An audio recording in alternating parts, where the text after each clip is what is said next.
নমস্কার, আদাব। আমি আপনাদের প্রবীর বিশ্বাস। আপনারা দেখছেন প্রত্যেক দিনের অভ্যেস মতো বিশ্বজোড়া বাঙালির আওয়াজ এনকে ডিজিটালের অনুষ্ঠান ছুটির ঠেক। আপনারা জানেন ছুটির ঠেকে বিভিন্ন রাজনৈতিক ব্যক্তিত্ব আমাদের স্টুডিওতে আসেন, আমাদের সাথে গল্প গুজব করেন। এটা মোটেও প্রশ্ন উত্তর বা সাক্ষাৎকার মূলক অনুষ্ঠান না, একেবারে গল্পচ্ছলে আমরা আলোচনা করি। এর আগে আপনারা সায়ন্তন বসুকে দেখেছেন, বিজেপি নেতা, তিনি এসেছিলেন। আজ আমরা পেয়ে গেছি এমন একজন ব্যক্তিত্বকে যাকে আপনারা প্রায় সকলেই চেনেন। টেলিভিশনের দৌলতে আজকে তার ছবি এবং তার নাম ঘরে ঘরে সমাদৃত। তিনি আর কেউ নন, আমার বিশেষ বন্ধু অরূপ চক্রবর্তী। অরূপ চক্রবর্তী কাউন্সিলরও বটে, কিন্তু তার চেয়েও বড় ইস্যু মানে যেটা তুলে ধরতে পারি সেটা হচ্ছে আমাদের মধ্যে ব্যক্তিগত বন্ধুত্ব, ব্যক্তিগত সখ্যতা দীর্ঘদিনের। অরূপ, তোমাকে প্রথমে আমাদের স্টুডিওতে স্বাগত জানাই। তুমি আপনাকে এবং বিশেষ করে এনকে ডিজিটাল যে একটা কার্যত অসাধ্য সাধনের মতো করে একটা এত সুন্দর চ্যানেল তৈরি করে মানুষের কাছে পৌঁছেছেন, আপনাদের সব দর্শককে জানাই আজকে সকালবেলা অনুষ্ঠান সম্প্রচারিত হবে, সবাইকে সুপ্রভাত। এবং এনকে ডিজিটালের সাথে থাকুন, পাশে থাকুন। বিশেষ করে যেখানে বাঙালি আস্তে আস্তে শিল্পে তো পিছিয়ে যাচ্ছিল, সেখানে এই ধরনের একটা পোর্টাল, একটা চ্যানেল করেও আস্তে আস্তে যে ঘুরে দাঁড়ানোর লড়াই করতে পারে, বোধহয় বাঙালির সংস্থান হিসেবেই আমাদের সকলের এনকে ডিজিটালের পাশে থাকা উচিত। আপনাদের দর্শকদের বলবো, থাকুন পাশে, সাবস্ক্রাইব করুন, লাইক বাটন প্রেস করুন এবং অবশ্যই সাবস্ক্রাইব করুন এই চ্যানেল। ধন্যবাদ অরূপ। অরূপ এই নিয়ে দ্বিতীয়বার এলেন আমাদের স্টুডিওতে। অরূপ নিশ্চয়ই স্ট্রাকচারাল কিছু চেঞ্জ দেখেছেন, তাই এসব কথা বলছেন। কারণ আগে আমরা একটা 6 ফুট বাই 6 ফুটের স্টুডিওতে কাজ করতাম, এখন স্টুডিও পরিসর বড় হয়েছে, যে কারণে অরূপের মধ্যে ভাবনাটা এসছে বোধ হয়। তবে আমরা আসল কথায় আসি। অরূপ, যেহেতু এটা আড্ডা হচ্ছে, এটা কোনো সাক্ষাৎকার না, তাই আড্ডার ছলেই জিজ্ঞাসা করি। একটা পারসেপশন তৈরি হয়েছে সব জায়গাতেই, মিডিয়া খুললেই, সেটা হচ্ছে তৃণমূল মানেই চোর। তোমরা তো তৃণমূল দলের সব নেতা, মুখপাত্র, কি বলবে এই নিয়ে? মানে খারাপ লাগে না বারবার এটা শুনতে? না, আমি প্রথমে একটা জিনিস স্বীকার করতে কোনো দ্বিধা নেই যে পার্থ চট্টোপাধ্যায়ের বান্ধবীর ঘটনার পরে সামগ্রিকভাবে জনমানসে একটা খারাপ ধারণা তৈরি হয়েছিল। কিন্তু আমি এটাও গর্বের সাথে বলতে পারি যে আমার দল, আমার দলনেত্রী এবং আমার নেতা, আমার দলনেত্রী মমতা বন্দ্যোপাধ্যায় এবং আমার নেতা অভিষেক বন্দ্যোপাধ্যায়, তারা দুজনেই এখনো পার্থ চট্টোপাধ্যায়ের মামলা বিচারাধীন, এখনো অভিযোগ প্রমাণিত হয়নি। তারপরে দাঁড়িয়েও পার্থদার মতো হেভিওয়েট নেতাকে দল কিন্তু রেয়াত করেনি। এবং এই উদাহরণ সারা ভারতবর্ষে কিন্তু খুব কম রয়েছে, যেখানে দলের এত হেভিওয়েট নেতাকে বিচারের আগেই মন্ত্রিসভা থেকে বরখাস্ত করা হয়েছে, দলের পদ থেকে তাকে সরিয়ে দেওয়া হয়েছে। একই সময় আমরা দেখেছি উত্তরপ্রদেশে কৃষকরা আন্দোলন করছে, সেখানে গাড়ি চাপা দিয়ে অজয় সিং মিশ্রা টেনি তার সন্তান যখন কৃষকদের খুন করে, তারপরও তিনি বহাল তবিয়তে থেকে যান। মালেগাঁও বোমা বিস্ফোরণে অভিযুক্ত সাধ্বী প্রজ্ঞা, তাকে বিজেপি প্রমোশন দিয়ে সাংসদ করে।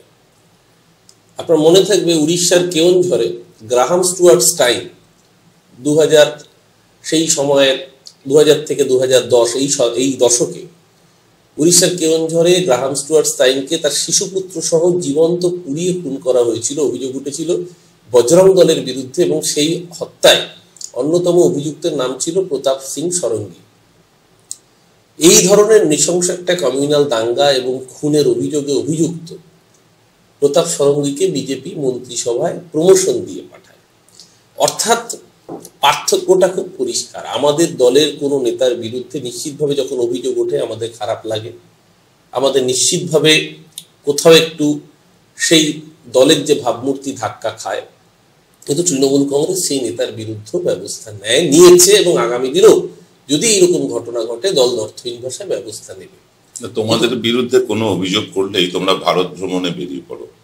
তোমরা এটা কখনো আমি বলতে শুনি না যে ওরা অধম, আমরাও অধম, এটা এস্টাবলিশ করার চেষ্টা করো। আমরা অধম, ওরাও অধম। আমি উত্তম তো আছে, তোমরা উত্তমের সাথে। আমি একবারও বলিনি। আমি কিন্তু প্রথমেই স্বীকার করে নিয়েছি যে পার্থ চট্টোপাধ্যায়ের ঘটনা, এই ঘটনা কোথাও একটা আমাদের বিবেককেও নাড়া দিয়ে গিয়েছে। এবং এই ঘটনা এখনো সত্যাসত্য প্রমাণ হওয়ার আগেই দল ব্যবস্থা নিচ্ছে। অর্থাৎ আমি কিন্তু ভারত ভ্রমণে যাইনি, আমি আগে আমাদের নিজেদের দলের স্ট্যান্ড পয়েন্ট আমাদের বাংলার ক্ষেত্রে সেটাকে ক্লিয়ার করে দিয়ে সারা ভারতবর্ষে বাকি আমাদের যারা সমালোচক তারা যেখানে যেখানে আমরা যেখানে ক্ষমতায় আছি সেখানে আমরা আমাদের স্ট্যান্ড পয়েন্ট ক্লিয়ার করেছি, বাকিরা যেখানে ক্ষমতায় আছেন তারা সেখানে তাদের স্ট্যান্ড পয়েন্ট গুলো কি এইটা কম্প্যারিজনের মধ্যে দিয়ে মানুষের সামনে পরিষ্কার করে দেওয়ার জন্য এই কথাগুলো বললাম। আর দেখুন, এই একটা ন্যারেটিভ তৈরি করা, পলিটিক্স তো আসলে ন্যারেটিভ তৈরি করার একটা জায়গা। এই যে তৃণমূল মানেই বলা হচ্ছে দাগিয়ে দেওয়া হচ্ছে চোর, বা তৃণমূল মানেই দুষ্কৃতকারীদের মদতদাতা, এটা কারা বলছে? এক হচ্ছে সিপিএম, দুই হচ্ছে বিজেপি। সিপিএম একটা সময় প্রফুল্ল সেনের মতো আদ্যন্ত গান্ধীবাদী মানুষ, যিনি শেষ জীবনে কার্যত কপোর্দক শূন্য হয়ে প্রায় বিনা চিকিৎসায় পশ্চিমবঙ্গের মুখ্যমন্ত্রীর দায়িত্ব সামলানো এইরকম একটা সৎ মানুষ, তার নামে বলেছিল তিনি স্টিফেন হাউসের মালিক, স্টিফেন হাউস কিনে নিয়েছে। বিধানচন্দ্র রায়ের সম্পর্কে যখন কল্যাণী তৈরি হয় যে কুৎসা হয়েছিল, সেই কুৎসা পশ্চিমবঙ্গের মানুষ ভুলেনি। সিপিএম চিরকাল তার বিরোধী রাজনৈতিক শক্তি হলে তাকে দাগিয়েছে চোর বলে। আপনার মনে থাকবে প্রবীরবাবু, আমরা তখন ছোট, 80 দশকের শেষ দিক, 1984-তে ইন্দিরা গান্ধীর প্রয়াণের পর 403টে আসন পেয়ে কংগ্রেস ক্ষমতায় এসেছে, রাজীব গান্ধী প্রধানমন্ত্রী। 1987 অনওয়ার্ডস বোফোর্স কামান কেনার চুক্তি হয়েছে। সারা আকাশ বাতাস সিপিএম দাপিয়ে বেরিয়েছিল। আপনার এই স্টুডিও যেখানে, সেখানে সিপিএম এর মানে হুকুম ছাড়া গাছের পাতা নড়তো না।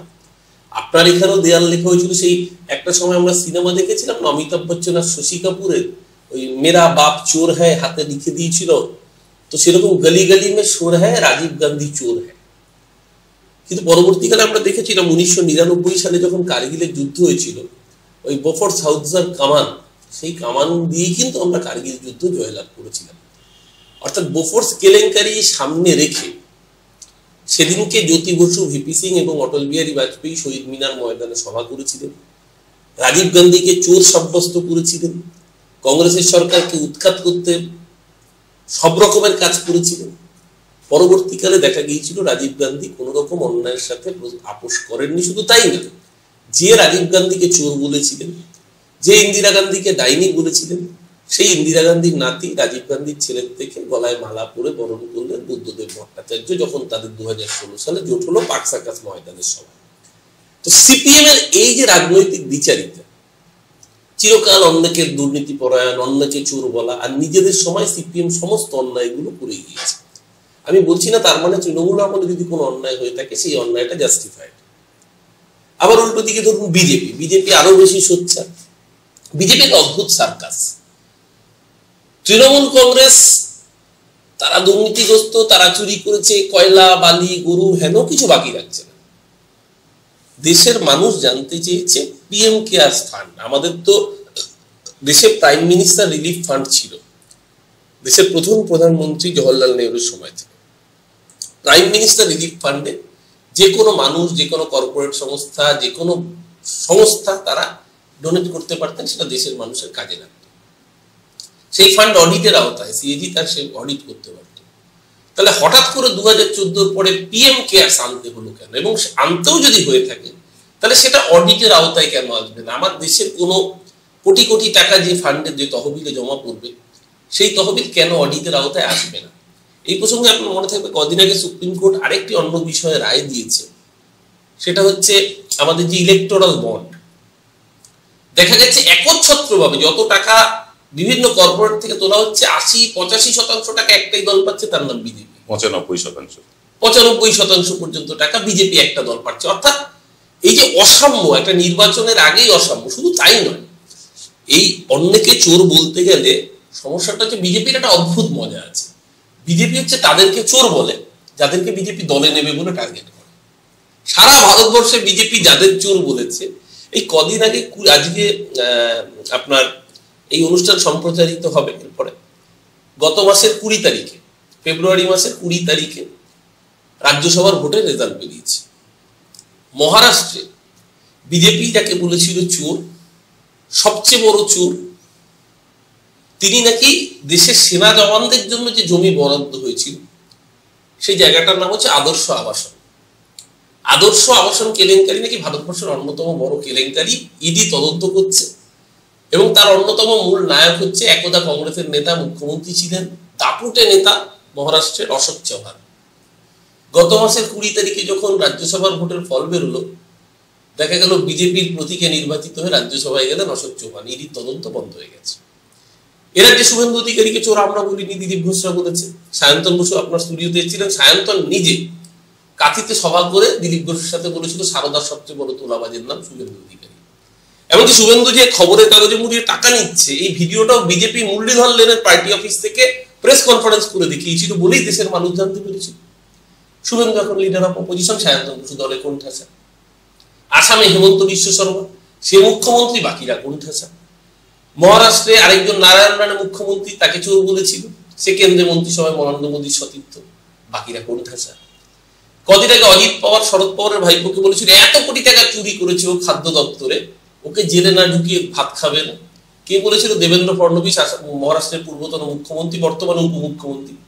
মজাটা হচ্ছে এখন অজিত পাওয়ারও উপমুখ্যমন্ত্রী, দেবেন্দ্র ফডনবিস উপমুখ্যমন্ত্রী।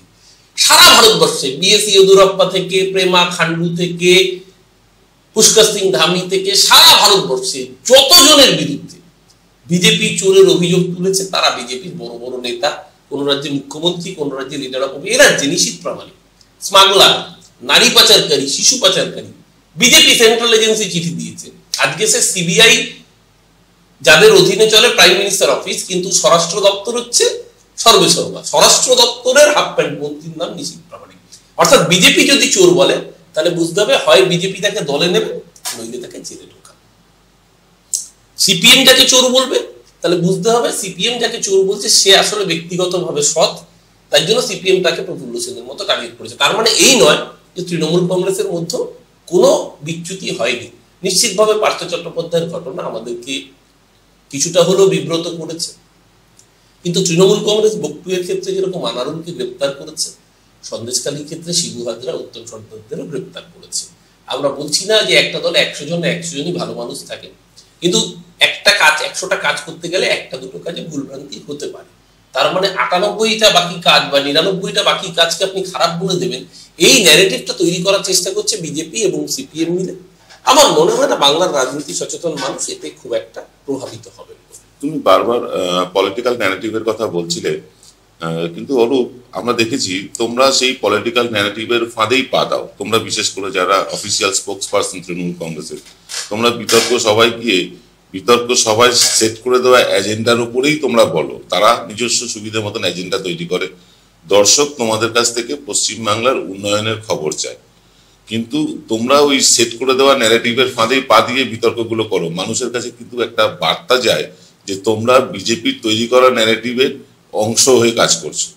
না দেখুন, এখানে দুটো বিষয় আছে। একটা হচ্ছে আমরা যখন কোনো সংবাদ মাধ্যমের বিতর্ক সভায় যাই, আমরা নিজেরা ব্যক্তিগতভাবে যাই না, আমাদেরকে বলে না সমস্ত রাজনৈতিক দলের যে মিডিয়া সেল রয়েছে সেখান থেকে পাঠানো হয়। আমাদের দলে এই মিডিয়া সেলটা, তারা সেটা অভিষেক বন্দ্যোপাধ্যায়ের নেতৃত্বে আমাদের যারা মিডিয়া সেলের ইনচার্জ আছেন তারা মনিটরিং করেন, তারা ঠিক করেন কোন রিপ্রেজেন্টেটিভ কোন দিন কোন মিডিয়ায় যাবে।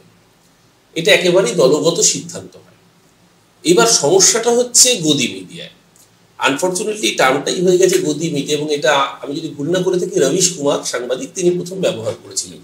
আসলে আপনাকে তার আগে বুঝতে হবে মূল কারণটা কি। আপনি যদি অসুখ হয়েছে বলে একটা ওষুধ দেন আর সেটার কেন অসুখটা হয়েছে সেটা না ধরতে পারেন, তাহলে সেই অসুখটা আবার আপনাকে রিঅ্যাপিয়ার করতে পারে। অসুখটা হচ্ছে গদি মিডিয়া। যেমন মানে ধরুন একটা সংবাদ মাধ্যম একজন সাংবাদিককে বশ করতে না পেরে, রবিশ কুমারকে কিনতে না পেরে একটা গোটা সংবাদ মাধ্যম কিনে নিতে পারে আদানি গোষ্ঠী, এনডিটিভি কিনে নিতে পারে। রবিশ কুমার ছেড়ে দেন, কারণ কারোর দাসত্ব তাবেদারি করবেন না। একদম প্রণয় রায়কে এয়ারপোর্ট থেকে ডিটেন করা হয়। সারা ভারতবর্ষে কার্যত অঘোষিত ইমার্জেন্সি চলছে। যেদিনকে 148 জন সাংসদকে বহিষ্কার করে দেওয়া হলো পার্লামেন্ট থেকে, সেদিনকে সমস্ত বিরোধী দল মিলে একটা প্রেস কনফারেন্স ডেকেছিল। বিজেপি আইটি সেল এবং বিজেপি অফিস থেকে কার্যত ফতোয়া দেওয়া হয়েছিল কোনো ন্যাশনাল মিডিয়া যাতে সেই প্রেস কনফারেন্স কভার না করে। কোনো মিডিয়ার ক্ষমতা হয়নি এতগুলো বিরোধী দল মিলে বক্তব্য রাখছে সেটা কভার করা 2-4টি ইউটিউব পোর্টাল ছাড়া আমরা জানতেই পারতাম না। অর্থাৎ আজকের দিনে দাঁড়িয়ে আপনাকে ন্যারেটিভটা তৈরি করে দিচ্ছে কেন্দ্রের শাসক দল। কারণ আপনি হয়তো জানেন যে ইউটিউবের উপরও নিয়ন্ত্রণ আনতে চলেছে কেন্দ্রীয় সরকার। অর্থাৎ ফ্রি মিডিয়ার যে কনসেপ্ট, কেন এই জায়গাটা তৈরি হচ্ছে তা আপনি বুঝতে পারবেন। পৃথিবীর 180টা দেশ নিয়ে ওয়ার্ল্ড প্রেস ফ্রিডম ইন্ডেক্স তৈরি করা হয়েছে। সেই ওয়ার্ল্ড প্রেস ফ্রিডম ইন্ডেক্সে ভারতবর্ষের স্থান পাকিস্তানের রয়েছে 161-180-র মধ্যে। তাহলে আপনি বুঝতে পারছেন ভারতের মিডিয়ার অবস্থা কি, যে প্রভুর দাসত্ব যদি আপনি না করেন তাহলে আপনি মিডিয়া হাউস কোপে পড়বেন, আপনার চ্যানেলের ব্রডকাস্টিং রাইট কিনে নেওয়া হবে। একজন সাংবাদিক তার গ্রেপ্তারি নিয়ে এত উলটপালট হল। আজকে যে ঘটনার প্রেক্ষিতে হয়েছে, একজন মহিলা অভিযোগ করেছিলেন শ্লীলতাহানি। আমি অভিযোগ সত্যি মিথ্যে সে প্রসঙ্গে যাচ্ছি না, একটা অভিযোগ উঠেছে, সাংবাদিক গ্রেপ্তার হয়েছেন। আপনি একজন সংবাদ মাধ্যমের একজন দীর্ঘদিনের প্রতিনিধি, লড়াকু যোদ্ধা, সংবাদ মাধ্যমের কর্মী হিসেবে আপনার নিশ্চয়ই খারাপ লেগেছে, আরো অনেক কর্মী খারাপ লেগেছে, তারা পোস্ট করেছেন। আমি তাদের সেই পোস্টকে সম্মান জানিয়ে বলছি। যারা সেদিনকে সাংবাদিক বিরোধিতায় সোচ্চার হয়েছেন, অনেকে আমাদের দলের প্রকারান্তরে অনেক কাজের সমর্থক, দলের সমর্থক নন কিন্তু কাজের সমর্থক, তারাও দেখলাম পোস্ট দিয়েছে। আমি কজনের পোস্ট দেখেছি বলুন তো? কলকাতা টিভির ডিরেক্টর যখন গ্রেপ্তার হয়েছিলেন, বারংবার করে আয়কর হানা হচ্ছে, কজন সাংবাদিক সিবিআই ইডি দিয়ে রেড করিয়ে যখন অ্যারেস্ট করানো হচ্ছে, কটা সংবাদ মাধ্যমের প্রতিনিধি তার বিরুদ্ধে সোচ্চার হয়ে পোস্ট করেছিলেন? টিকিটার তো সবার বাধা থাকছে। কজন পোস্ট করেন যখন মহুয়া মৈত্র 2 পয়সার সাংবাদিক বলেছিলেন, প্রতিবাদে সবাইকে ফেটে পড়তে দেখেছিলাম। আর যখন শুভেন্দু অধিকারী চটিচাটা সাংবাদিক বলে, কজনের হিম্মত হয় পোস্ট করা? আসলে টিকিটা বেঁধে দিয়েছে, কারণ জানে যে বিগ ব্রাদার ইজ ওয়াচিং, জানে যে টিকিটা বাধা, প্রেস ফ্রিডম ইন্ডেক্স 160, আগামী দিন তার চ্যানেল বন্ধ হয়ে যাবে, আগামী দিন ট্রাই থেকে তার রিনিউ হবে না, আগামী দিন বিজ্ঞাপন তো ছেড়ে দিন, ট্রাই থেকে তার চ্যানেল ব্রডকাস্টিং এর রাইট রিনিউ হবে না। সেই জায়গায় দাঁড়িয়ে কোন চ্যানেল কি সাবজেক্ট নেবে সেটা অনেকটা ডিফাইন থাকছে, যে এই সাবজেক্টে যেতে হবে। আর আপনি বলতে পারেন আপনারা যাচ্ছেন কেন? আমরা যদি না যাই তাহলে ভার্সনটা একতরফা যাবে। অন্তত আমরা প্রতিনিধিরা গিয়ে যেটুকু প্রতিবাদ সেটুকু তো মানুষের কাছে পৌঁছচ্ছে, তাহলে সেই প্রতিবাদটুকুও পৌঁছবে না। এবার ইউটিউব এখন অনেক মানুষ দেখছে, কিন্তু অধিকাংশ গ্রাম বাংলার গরিব মধ্যবিত্ত মানুষের কাছে এখনো টেলিভিশনের একটা জনপ্রিয়তা আছে। তো সেই সেকশন অফ মানুষদের কাছে যদি বক্তব্যটাই না পৌঁছয় তাহলে তারও এক কিছু হয়ে যাবে। আমার মনে হয় এটা দলের শীর্ষ নেতৃত্ব আরো ভালো করে বলবেন।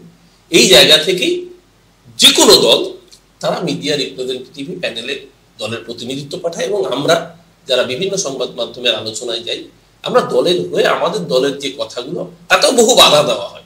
আপনি প্যানেল যদি দেখেন 6-7:1, 8:1 প্যানেলে আমাদের বসানো হয়। মানে একজনের ভয়েসকে চেপে রাখার জন্য যা যা করণীয় সেটা করানো হচ্ছে, কারণ এই একটাই কারণ, যে ন্যারেটিভ সেট করা। তো সেখানে যদি আমরা একেবারেই না যাই তাহলে খেলাটা আরো একতরফা হয়ে যাবে।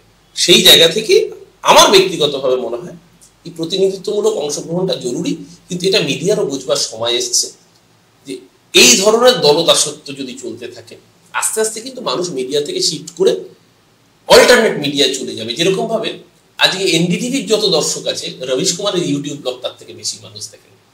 এই কদিন আগে একটি ভিডিও, যুব রাঠের একটি ভিডিও, একদিনের মধ্যে 1 কোটি মানুষ ভিউয়ার্স হয়েছে। তার মানে কি, মানুষ কিন্তু অল্টারনেটিভ সংবাদ চাইছে। একদিকে আপনি যেরকম বলছেন, এটা ঘটনা মধ্যপ্রদেশের বুকে সাংবাদিকদের অর্ধনগ্ন করে জেলে রেখে পেটানো হচ্ছে, বিজেপি বিধায়কের বিরুদ্ধে খবর করা। উত্তরপ্রদেশে হাতরাস কভার করতে গিয়ে মালায়ালাম মনোরমার সাংবাদিক সিদ্দিক কাপ্পান, তাকে প্রায় 2020 অক্টোবর থেকে 2024 ফেব্রুয়ারি অব্দি জেল খাটানো হয়েছে। ত্রিপুরার শ্যাম মীরা সিং একটা টুইট করেছিলেন, ত্রিপুরা ইজ বার্নিং। এই কবে করেছিলেন? যখন বিধানসভা নির্বাচনের পর বিরোধী দল শুধু নয়, বিরোধী কর্মী নয়, বিরোধী নেতা এমনকি ক্যান্ডিডেটদের বাড়ি জ্বালিয়ে দেওয়া হচ্ছে, তখন শ্যাম মীরা সিং টুইট করেছিলেন ত্রিপুরা ইজ বার্নিং। তার জন্য তাকে রাষ্ট্রদ্রোহিতার মামলা ইউএপিএ দেওয়া হয়েছে। তো এই যখন ভারতবর্ষের সাংবাদিকদের অবস্থা, তখন খুব স্বাভাবিকভাবেই অল্টারনেট মিডিয়া, বিশেষ করে আপনাদের মতো ইউটিউব চ্যানেলগুলো গুরুত্ব আরো অনেক বেশি। কিন্তু এখানেও এবার রাষ্ট্র নিয়ন্ত্রণ ওই কারণেই আনতে চাইছে যে আপনি ওই যে কি বলবেন সেটা মনিটর করবে রাষ্ট্র, কি খাবেন সেটা মনিটর করবে রাষ্ট্র। সেই জায়গায় দাঁড়িয়ে এখনো রবিশ কুমার, ধ্রুব রাঠি, বিভিন্ন মানুষজন তারা আশার আলো দেখিয়ে চলেছেন যে সবাইকে এখনো কিনে নেওয়া যায়নি। আমরা গল্প করছি অরূপ চক্রবর্তী, তৃণমূল কংগ্রেসের মুখপাত্র এবং কাউন্সিলর, তার সাথে আমরা ফিরব ছোট্ট একটা বিরতির পর। উইকিপিডিয়ার তথ্য অনুযায়ী এনকে ডিজিটাল ছিল গত বিধানসভা নির্বাচনের সবচেয়ে নিখুঁত এক্সিট পোল এবং ওপিনিয়ন পোলের অধিকারী। এবারের লোকসভা নির্বাচনের ওপিনিয়ন পোল আসছে এই মার্চেই। জানতে হলে দেখতে থাকুন এনকে ডিজিটাল।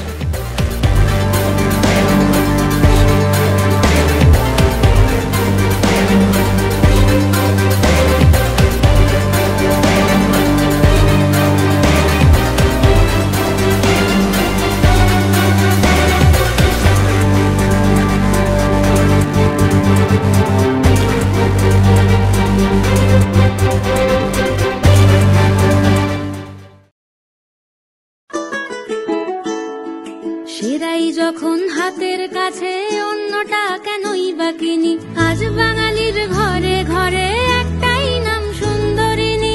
সুন্দরিনী সুন্দরিনী সুন্দরিনী সুন্দরিনী। জয়গুরু রত্নভান্ডার জ্যোতিষীমা, এখানে গোল্ড মেডেলিস্ট জ্যোতিষী বসেন। হাই কোয়ালিটির আসল গ্রহরত্ন সবচেয়ে কম দামে এখানে পাওয়া যায়। স্থান বেলঘড়িয়া, রানী পার্ক, বটতলা, 2 নম্বর রেলগেটের নিকটে। 9681345722 এবং 9007778922। ফিরে এলাম বিরতির পর। আমরা ছুটির থেকে আড্ডা মারছি তৃণমূল কংগ্রেসের মুখপাত্র তথা কাউন্সিলর অরূপ চক্রবর্তীর সাথে।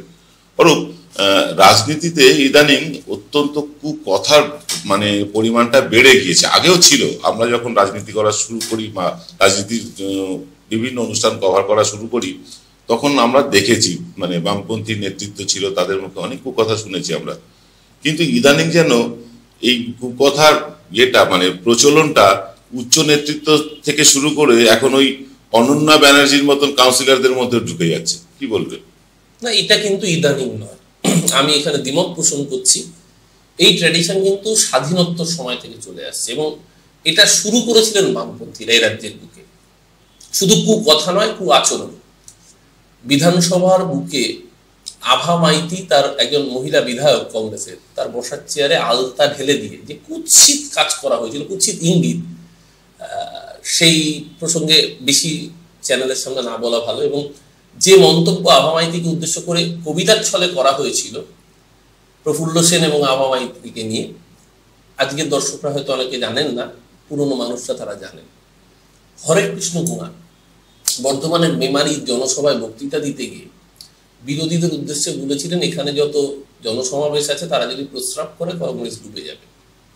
প্রমোদ দাশগুপ্ত বলেছিলেন, পুলিশের বুলেটে কি জন্ম নিরোধক পরোনা। আমি ভালো শব্দ বলছি, খারাপ শব্দ তারা বলেছিলেন। এই ট্র্যাডিশন বরাবর, মানে বিনয় কুমার মেধা পাটেকার মমতা বন্দ্যোপাধ্যায়কে মহিলা কমরেডদের পশ্চাৎ দেশ দেখাতে বলেছেন। অনিল বসু বলেছেন ওর কপালে লাল জোটে নিয়ে, বাকি শব্দগুলো আমি বলছি না। বিমানদা সেদিনকে, বিমানদা যত সম্মানীয় মানুষ, বিমানদাকে আমি ব্যক্তিগত, বিমান বসুকে আমি অত্যন্ত শ্রদ্ধা করি, কিন্তু বিমানদাও মাঝে মাঝে বেফাস মন্তব্য সাংবাদিকদের পেছনে আলপিন ইত্যাদি বলে ফেলেছেন। এই ট্র্যাডিশন কিন্তু রয়েছে, এমন নয় যে দক্ষিণপন্থী নেতারা বা আমাদের দলের নেতারাও বলেননি। কিন্তু দেখুন, অখিলগিরি যখন রাষ্ট্রপতি দ্রৌপদী মুর্মু সম্পর্কে একটা কথা বললেন, অত্যন্ত নিন্দনীয় কুৎসিততম মন্তব্য। এবং আমি নিজে, অখিলগিরি আমাদের দলের মন্ত্রী হওয়া সত্ত্বেও আমি বলছি এই মন্তব্য কোনো মহিলা সম্পর্কে কেন, কোনো মানুষ সম্পর্কে করা যায় না। এবং মমতা বন্দ্যোপাধ্যায় নিজে সেই মন্তব্যের প্রতিবাদ এবং ধিক্কার জানিয়েছে। এমন নয় যে বলা হচ্ছে না, উল্টো দিক থেকে হচ্ছে, কিন্তু সেখানে নিন্দাটাও হয়েছে। শুভেন্দু অধিকারী, আপনি বলছেন একটা শব্দবন্ধ, যেটা সংবাদ মাধ্যমে সবাই শুনেছি, রাহুল গান্ধীকে উদ্দেশ্য করে গয়াকার একটি শব্দবন্ধ বললেন, বলে আবার সাফাই দিচ্ছেন না তো চলতি বাংলা শব্দ। আসলে মানসিকতাটা অন্যখানে। মানসিকতাটা হচ্ছে, দেখুন, তাপস পাল যখন একটা শব্দবন্ধ বলেছিলেন, ঘরে ছেলে ঢুকিয়ে দেব, সমাজের অবক্ষয়টা তখনও কিন্তু চারপাশে যারা ছিলেন কয়েকজন হাততালি দিয়েছিলেন।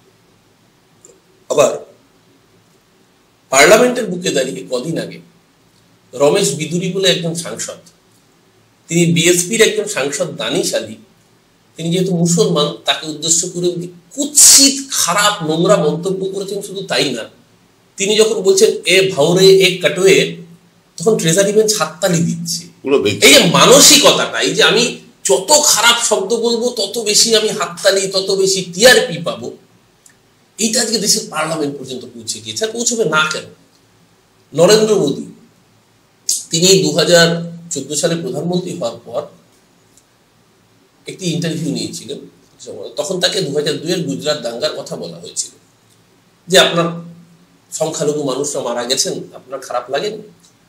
তখন তিনি কোট আনকোট বলেছিলেন, अगर आपके गाड़ी के नीचे एक कुत्ते का बच्चा भी आ जाता है पापी तो भी आपको दुख होगा। মানে সংখ্যালঘুদের কুকুরের বাচ্চার সাথে তুলনা করা। বা ধরুন কদিন আগে নরেন্দ্র মোদী সোনিয়া গান্ধী এবং তার সন্তান রাহুল গান্ধী সম্পর্কে বলেছিলেন জার্সি কাউ এবং তার হাইব্রিড বাচ্চা। এইগুলো এন্ডোর্স হয় কখন? এগুলো এন্ডোর্স হয় যখন আমরা দেখি রেখা শর্মার মতো মানুষ মহিলা কমিশনের চেয়ারপারসন। রেখা শর্মা একজন মহিলা এবং মহিলা কমিশনের চেয়ারপারসন। 2013 সালে যখন সোনিয়াজি অসুস্থ হন, তখন নরেন্দ্র মোদী গুজরাটের প্রধানমন্ত্রী। তিনি টুইট করেন যে সোনিয়াজি অসুস্থ, তাকে তাড়াতাড়ি অ্যাম্বুলেন্সে করে হাসপাতালে নিয়ে যাওয়া হোক, আমি নিশ্চিত সোনিয়াজি তাড়াতাড়ি সেরে উঠবেন। এটা খুব ভালো ওয়েল উইশিং টুইট, অত্যন্ত সদর্থক বার্তা। সেই টুইটের তলায়, মোদীজির টুইটের তলায়, মোদীজি তখন গুজরাটের মুখ্যমন্ত্রী, প্রধানমন্ত্রী হননি, তখন প্রধানমন্ত্রী মনমোহন সিং ডক্টর, রেখা শর্মা লেখেন যে সোনিয়া গান্ধী ওর মাথায় গন্ডগোল আছে, ওকে মেন্টাল অ্যাসাইলামে নিয়ে যাওয়া উচিত। একজন মহিলা হয়ে মহিলার সম্পর্কে লিখছেন। তিনি লিখছেন রাহুল গান্ধীকে পাপ্পু আর মোদীজিকে দেশের পরিত্রাণকারী। ছেড়ে দিন, একজন মহিলা হয়ে তিনি অরবিন্দ কেজরিওয়াল, দিল্লির মুখ্যমন্ত্রী, কেজরিওয়াল এবং কেজরিওয়ালের স্ত্রী सुहाग रातेर समय केजरीवाल घुमटा उतारने को बोल रहा है, तो केजरीवाल के स्त्री नाकि बोलছে মাফলার উতারো पहले। तो এই ধরনের কুৎসিত নারী বিদ্বেষী যে মন্তব্য, রিগ্রেসিভ মন্তব্য, এই মন্তব্য যিনি করেন তাকে বিজেপি পুরস্কৃত করে মহিলা কমিশনের চেয়ারপারসন হিসেবে। আমাদের আপত্তির জায়গাটা এখানে একটা বিজেপি, সিপিএম, তৃণমূল কংগ্রেস বলে নয়, এই যে সামগ্রিক অবক্ষয়, এই অবক্ষয়টা সমাজ থেকে আছে। এবং আমরা যে সমাজে বাস করি, যে সমাজের প্রতিনিধিত্ব করি, সেই সমাজে যেরকম ওই ঘরে ছেলে ঢুকিয়ে মন্তব্য 2-4 জন হাততালি দেন, সেটা একেবারে প্রান্ত সীমার নিচের মানুষ, তাদের হয়তো অতটা শিক্ষা নেই। কিন্তু যাদেরকে আমরা সকল প্রিভিলেজ বলছি, দেশের সাংসদ করছি, তারা ট্রেজারি বেঞ্চে বসে দানিশ আলীকে কুৎসিত মন্তব্য করায় হাততালি দিচ্ছেন। সংখ্যাটা এখানে। যাদের আমরা আইন বানাতে পাঠাচ্ছি তারা যদি এই মন্তব্যগুলোকে এন্ডোর্স করেন, তাহলে এটাই ভারতবর্ষের রাজনীতি। তুমি বলছো সর্ষের মধ্যেই ভূত আছে। সর্ষের মধ্যে ভূত না, গোটা সর্ষেতেই ভূত হয়ে গেছে।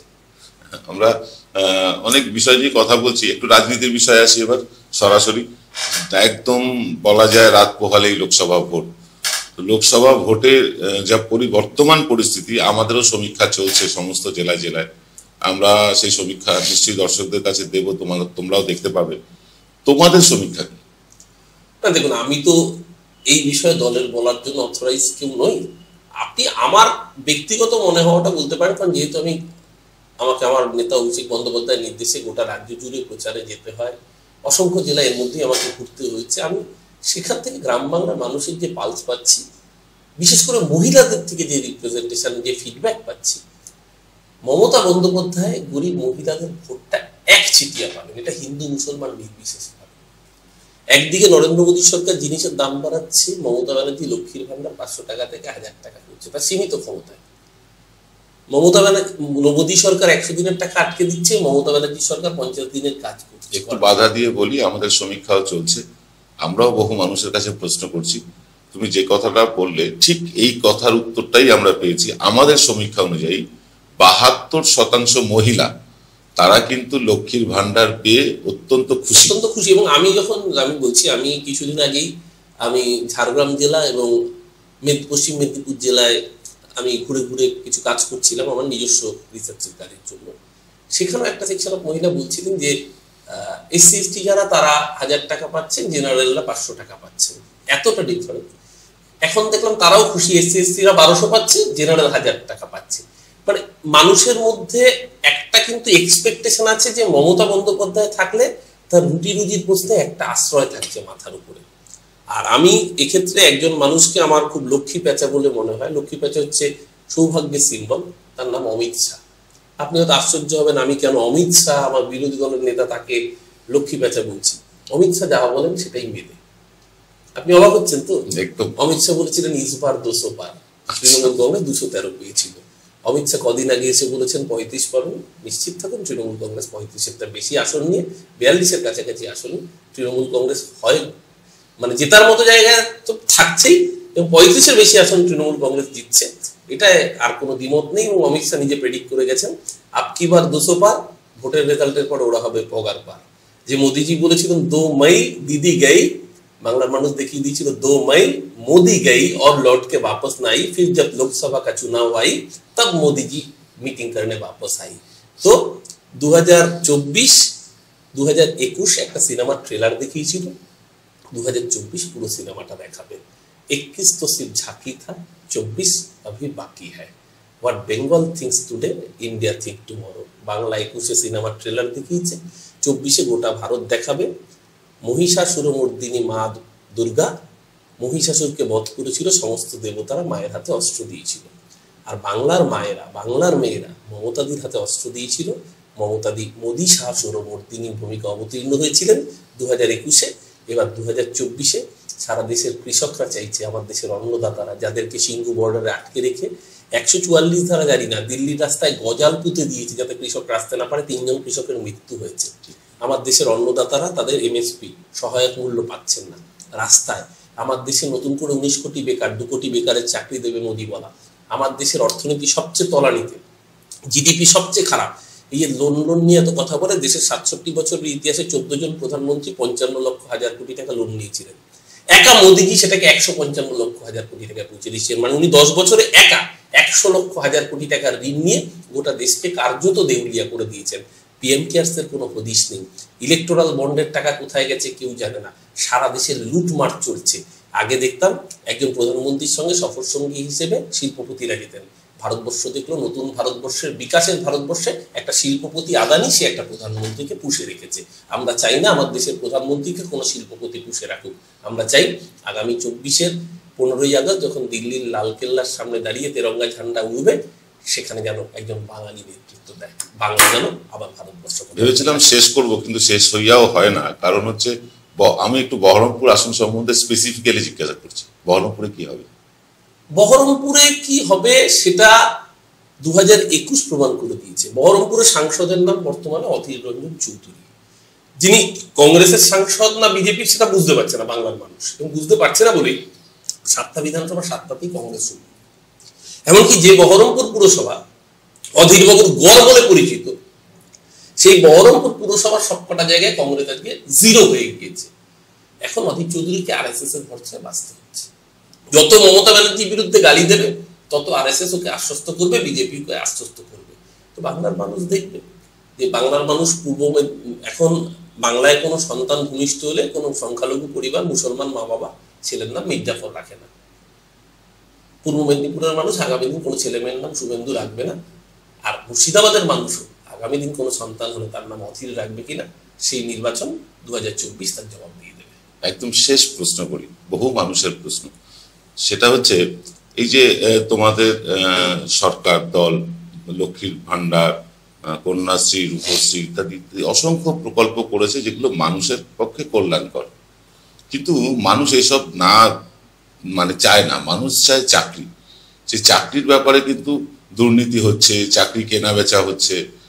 এটা নিয়ে তোমার বক্তব্য, মানে তোমার দলের স্ট্যান্ড কি? না দেখুন, চাকরির ব্যাপারে দুর্নীতি হচ্ছে, এই যে আবার ওই ন্যারেটিভ তৈরি করা। কয়েকটা জায়গায় নিশ্চিতভাবে অসঙ্গতি হয়েছে, আদালতে মামলা চলছে, কিন্তু আপনি দেখুন 2021-এর যে টেট হয়েছে সেটা নিয়ে কোনো অভিযোগ ওঠেনি। 2022 এমনকি পরিকল্পিতভাবে এই ধরুন মাধ্যমিক পরীক্ষা হচ্ছে, একটা কথা বলছি, প্রতি বছর দেখা যাচ্ছিল প্রশ্ন ফাঁস হচ্ছে। এবার কি হলো, এবার আলাদা করে কিউআর কোড করা হলো। দেখা গেল মালদার একটা স্কুল থেকে প্রথম দিন প্রশ্ন ফাঁস হলো এবং ধরা পড়লো কারা 2 জন করেছে। পরের দিন দেখা গেল আবার সেই একই জেলা থেকে প্রশ্ন ফাঁস হচ্ছে এবং তারা কিউআর কোডটা কেটে দিচ্ছে, কিন্তু তারা জানে না আধুনিক টেকনোলজি তো ভাবে কেটে দিলে হয় না। সেখান থেকেও উদ্ধার করা হলো এবং ধরা পড়লো। পরপর 2 দিন ধরা পড়ার পরে তারপর দেখুন এটা বন্ধ হলো। অর্থাৎ পরিকল্পিতভাবে সরকারকে মেলাইন করার জন্য কারা এই কাজ করছে, যেই মুহূর্তে ধরা পড়ছে দেখা যাচ্ছে যে যারা চাকরিদাতাদের, চাকরি প্রার্থীদের আন্দোলনে গিয়ে উস্কানি দিচ্ছেন, তারাই আবার যখন মমতা বন্দ্যোপাধ্যায়ের সরকার জট খুলে চাকরি দেওয়ার চেষ্টা করছে, তারাই আবার মামলা করে আটকাচ্ছেন। যার জন্য বিকাশ রঞ্জন ভট্টাচার্যের বাড়ির সামনে ঘেরাও হচ্ছে। আসতে দিন না, আগামী দিন। ওই একজন শিক্ষিকা, তিনি তার পোস্টিং না পেয়ে আত্মহত্যা করেছেন। ওই যে 27,000 যারা অপেক্ষায় রয়েছেন, তারা ইতিমধ্যে বিকাশ রঞ্জন ভট্টাচার্যের বাড়ি এবং আলিমুদ্দিন ঘেরাও করার ডাক দিয়েছেন। আগামী দিন যারা বাংলার ছেলে মেয়েদের খুরোর কল দেখিয়ে শুধুমাত্র রাজনীতির স্বার্থে তাদেরকে রাজনীতির দাবার বুড়ে করে দেখে তারা চাইছেন যাতে চাকরিটা না হয়, যাতে এই অস্থিরতা জিয়ে থাকে, তাহলে তাদের রাজনৈতিক ডিভিডেন্ড সুবিধা হবে, তাদেরকে বাংলার মানুষ, বাংলার ওই যুব সমাজ তারা বুঝে নেবে। তারা দাবার বুড়ে হয়ে থাকতে চায় না। মমতা বন্দ্যোপাধ্যায়ের সদিচ্ছা আছে, অভিষেক বন্দ্যোপাধ্যায় নিজে উদ্যোগ নিয়েছেন, আমাদের শিক্ষামন্ত্রী ব্রাত্য বসু নিজে চাইছেন এই নিয়োগ হোক। যারা শুধুমাত্র মামলা করে বারবার আটকাচ্ছে, বাংলার যুব সমাজ এতবার বোকা হবে না। মানুষকে একবার বোকা হবে, সব মানুষকে কিছুদিন বোকা বানানো যায়, কিছু মানুষকে চিরকাল বোকা বানানো যায়, সব মানুষকে চিরকাল বোকা বানানো যায় না। অরূপ চক্রবর্তীর বাগ্মিতা নিয়ে কোনো প্রশ্ন ওঠেনি এখনো পর্যন্ত, কোনো চ্যানেলেই ওঠেনি, কোনো বিরোধী দলের লোকেরাও তোলেননি, আমরাও তুলতে পারবো না। খুব স্বাভাবিকভাবে অসাধারণ বাগ্মিতা এবং প্রত্যুৎপন্ন মতিত্ব, যে কথাটাকে আমরা বলি, যে চটজলদি কোনো কিছু উত্তর দেওয়া, অরূপের সমকক্ষ বর্তমান পশ্চিমবাংলার রাজনীতিতে আমি অন্তত কাউকে দেখিনি। তো যাই হোক, অরূপকে আরো একবার ধন্যবাদ দেবো এবং অরূপকে আরো একবার আমাদের স্টুডিওতে আসার জন্য আমন্ত্রণ এখনই জানিয়ে রাখছি। ধন্যবাদ এনকে ডিজিটালকে, এবং আবারও দর্শকদের বলবো লাইক করুন, সাবস্ক্রাইব করুন, আর কিছু না হোক অন্তত একটা বাংলা সংবাদ মাধ্যম, বাঙালির সংবাদ মাধ্যম, তার পাশে থাকুন। উইকিপিডিয়ার তথ্য অনুযায়ী এনকে ডিজিটাল ছিল গত বিধানসভা নির্বাচনের সবচেয়ে নিখুঁত এক্সিট পোল এবং ওপিনিয়ন পোলের অধিকারী। এবারের লোকসভা নির্বাচনের ওপিনিয়ন পোল আসছে এই মার্চেই। জানতে হলে দেখতে থাকুন এনকে ডিজিটাল।